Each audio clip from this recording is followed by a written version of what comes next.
This is the story of 365 penguins. It's been written by two French people, Jean-Luc Fromentel and Joël Jolivet.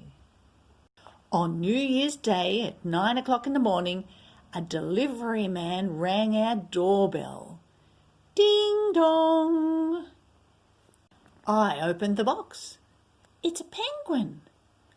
Who sent us such a strange gift? We looked for the sender's name all around the box. There was nothing. Look, said my sister Amy, there's a note. I'm number 1. Feed me when I'm hungry. That's strange, said my father. The next morning, ding dong, penguin number 2. On the box there was still no name, no address, nothing. Only a note, slightly different this time.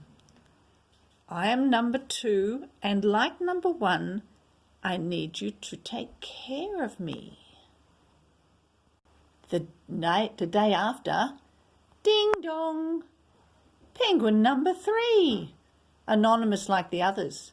This time the note said, there's always a 3 after a 2.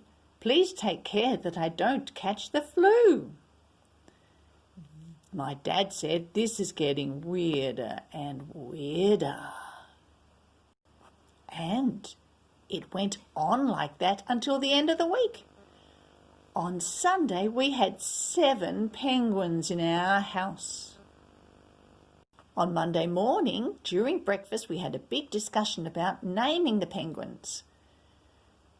Dad pointed to one and said Alfred. Mum said, oh, this one could be Dopey. I said this one could be Moose. Look, there's no need to argue, said Mummy.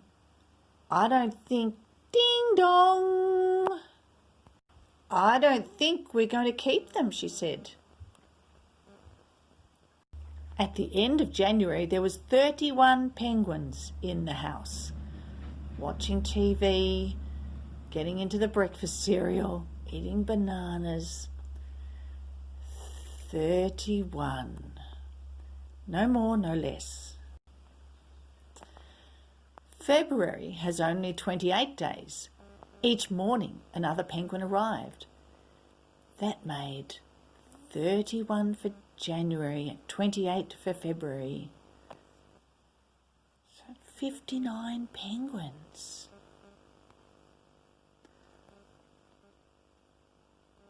And number 60 on the next day. There was a problem. What should we do with all these penguins? We could give them away, Mum suggested. Dad had a better idea. We should organise them. 4 times 15 equals 60, Daddy said. You only have to know how to count. Ding dong! +1. They all scrambled down from their organised things and to greet the new penguin. On April the 10th exactly, penguin number 100 arrived. Mum, there was a note. I'm number 100, and 100 to 1, you'll take care of me, of 100%. Well, that's a weird sense of humour, Mummy said. It reminds me of somebody. After the first 3-digit number, our problems really began. Here were some of them. Problem number 1, feeding the penguins. Each penguin ate 2.5 pounds of fish per day. 2.5 pounds by 100 penguins is 250 pounds. A pound costs $3. That's $750 per day. Here comes the postman, and he says, no, 2.5 pounds times 101. Problem number 2 is taking care of the penguins. We didn't have to clean them, but they took over the bathroom. We all wanted to have a bath, but they were in the bath. Oh, I hate penguins, said my sister. Penguins, penguins everywhere, black and white, in my hair. 2 or 3 would be quite nice, but hundreds more. Let's think twice.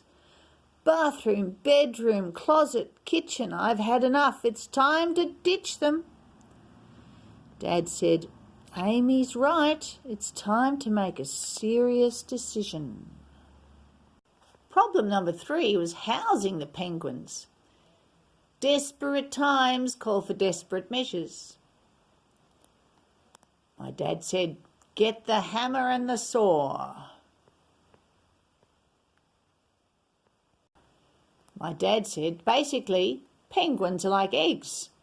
And how do you arrange eggs? In boxes of a dozen. Exactly. 12 boxes of 12 penguins. We'll even have room left over, said my sister Amy. The days went by and penguins piled up. On May the 24th, we had 144 penguins. The next day, our problems started all over again. Another box arrived. It says his name is Chili. When summer arrived, there were new complications. The heat. Penguins are not used to warm climates. When the temperature rises, they become restless.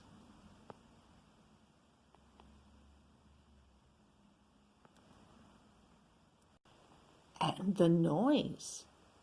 180 restless penguins. Sounds like a playground at recess. Quack, quack, quack, quack, quack, quack, quack, quack, quack, quack, quack, quack, quack, quack, quack, quack. And let's not talk about the other problems. The smell of fish. Oh, inside the house. So, Daddy paced around in a circle and said, penguins, meet your match. Mummy jumped into action and brought in the hose. Amy went crazy. With a fry pan. Penguin stew, she said. On the 4th of August, a gleam of hope. Daddy found a new way of storing the penguins. In a cube. 6 by 6 by 6. That equals 216 penguins. Unfortunately, this was a short-term solution. There's another penguin and another note. 217 is here, and the end isn't near. Mum said, this is silly sense of humour reminds me of someone. Once you've reached the point of no return, 1 penguin more or 1 penguin less each day doesn't make much difference anymore. You live penguin. You think penguin. You dream penguin. You become penguin. Before we could say quack, it was the end of the year. On December 31st, 365 guests in dinner jackets were in the house, but we had New Year's Eve on the lawn.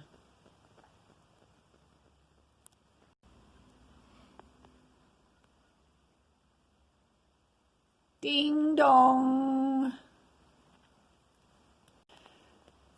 364, 365. Oh, you're all here, my dears. Even you, my little Chilli with your blue feet.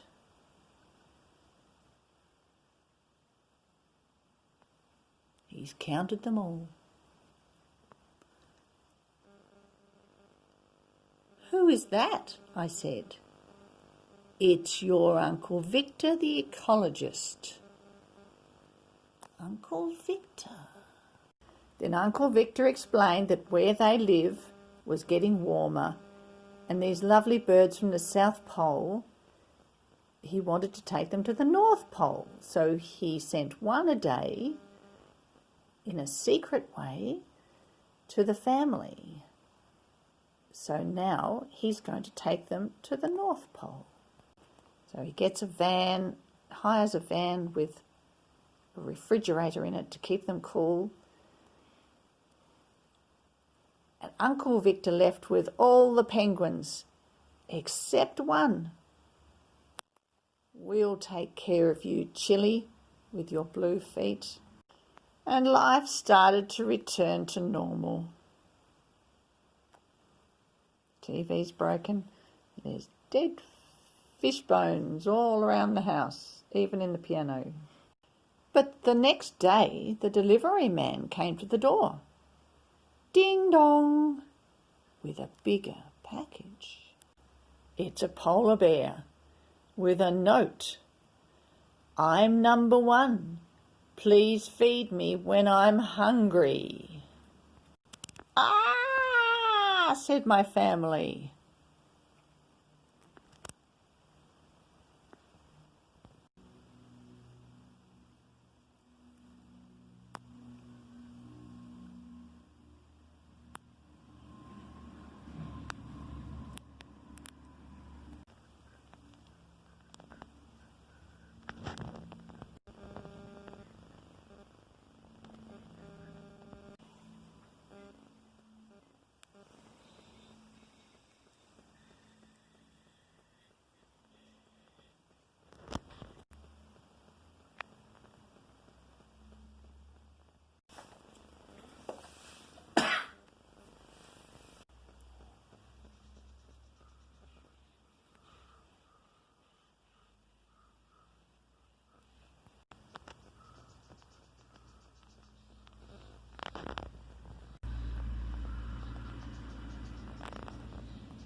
Ding dong.